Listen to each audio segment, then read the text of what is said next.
भारतीय कुश्ती महासंघ के चेयरमैन ब्रिजभूषण शरण सिंह की मुसीबतें बढ़ती नजर आ रही हैं। एक तरफ जहां दिल्ली में जंतर मंतर पर पहलवानों ने भारतीय कुश्ती महासंघ के चेयरमैन ब्रिजभूषण शरण सिंह के खिलाफ मोर्चा खोला हुआ है, तो वहीं दूसरी तरफ अब उनका साथ देश विदेश से कई लोग दे रहे हैं। ऐसे में ब्रिजभूषण शरण सिंह के ऊपर जो आरोप लगे हैं वो आरोप बेहद ही संगीन हैं।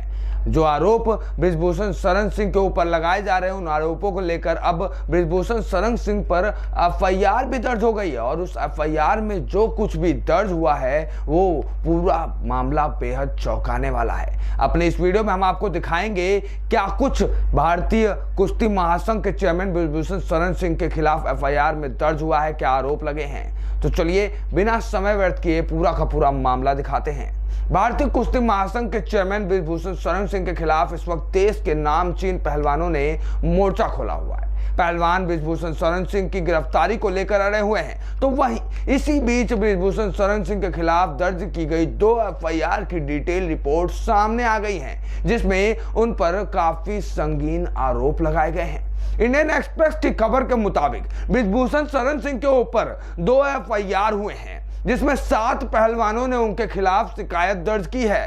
पहली प्राथमिकी नाबालिग का यौन शोषण करने के मामले में हुई है। इसमें ब्रिजभूषण के खिलाफ पॉक्सो के तहत केस दर्ज हुआ है, जबकि दूसरी प्राथमिकी में धारा 354, 354A, 354D और 34 के तहत शिकायत की गई है। इस प्राथमिकी में WFI सचिन विनोद तोमर का भी नाम शामिल है। इस एफआईआर में छेड़छाड़ के करीब 10 मामले हैं। आपको बता दें कि धारा 354 का मतलब है किसी महिला को उसकी मर्जी के बिना छूना, उसकी लज्जा भंग करना और धमकाना, जबकि 354A का मतलब यौन उत्पीड़न और 354D पीछा करना और 34 इरादा गलत रखना होता है। दूसरी एफआईआर में 6 महिला पहलवानों ने शिकायत की है। इन पहलवानों का कहना है कि ब्रिजभूषण शरण सिंह धोखे से पहलवानों को कमरे में बुलाते थे और फिर बिना उनकी मर्जी से उनके स्तन और पेट पर हाथ लगाते थे और उनसे सेक्सुअल फेवर की मांग करते थे।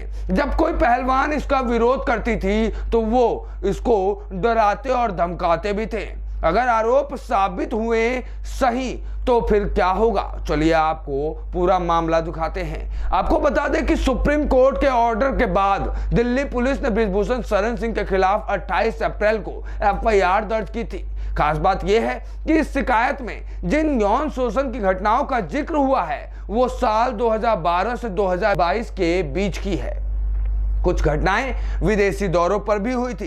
पहली प्राथमिकी में लगे आरोप अगर सिद्ध होते हैं तो ब्रिजभूषण शरण सिंह को करीब 10 साल की, और अगर दूसरी प्राथमिकी के आरोप सिद्ध होते हैं तो 3 साल की जेल हो सकती है। जबकि दूसरी ओर WFI के पूर्व अध्यक्ष ब्रिजभूषण शरण सिंह लगातार पहलवानों के आरोपों को नकार रहे हैं और खुद को निर्दोष बता रहे हैं।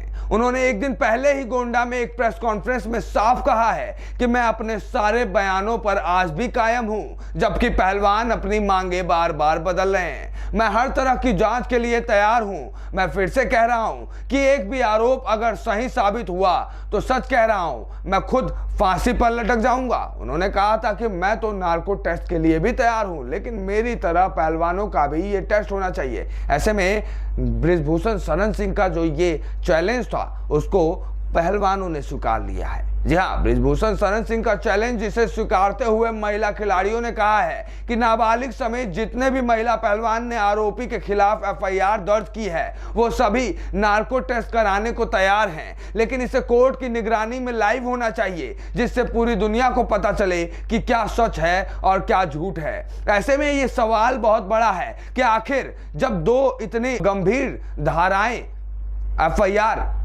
ब्रिजभूषण शरण सिंह के खिलाफ दर्ज हुए हैं तो यह एफआईआर दर्ज होने में इतनी देरी क्यों की गई? आखिर इतना बवाल होने का इंतजार क्यों किया गया? दिल्ली पुलिस और सरकार के लिए यह सवाल बड़ा है और इसका जवाब उनको देना पड़ेगा, क्योंकि कहीं ना कहीं अब यह मामला तूल पकड़ता जा रहा है और इसमें सिर्फ बृजभूषण शरण सिंह को ही नहीं, सरकार को भी इसका पूरा खामियाजा भुगतना पड़ सकता है। ऐसे में सरकार को इस मामले में दखलंदाजी देते हुए तुरंत इस पूरे मामले की जांच सही से करवा के इस पूरे मामले का निष्कारण निकालना पड़ेगा, वरना कहीं ऐसा ना हो कि आने वाले आगामी चुनाव में भारतीय जनता पार्टी और मोदी सरकार को इस मामले की वजह से मुंह की खानी पड़ जाए। इन न्यूज़ टुडे से विश्वेश तिवारी की रिपोर्ट।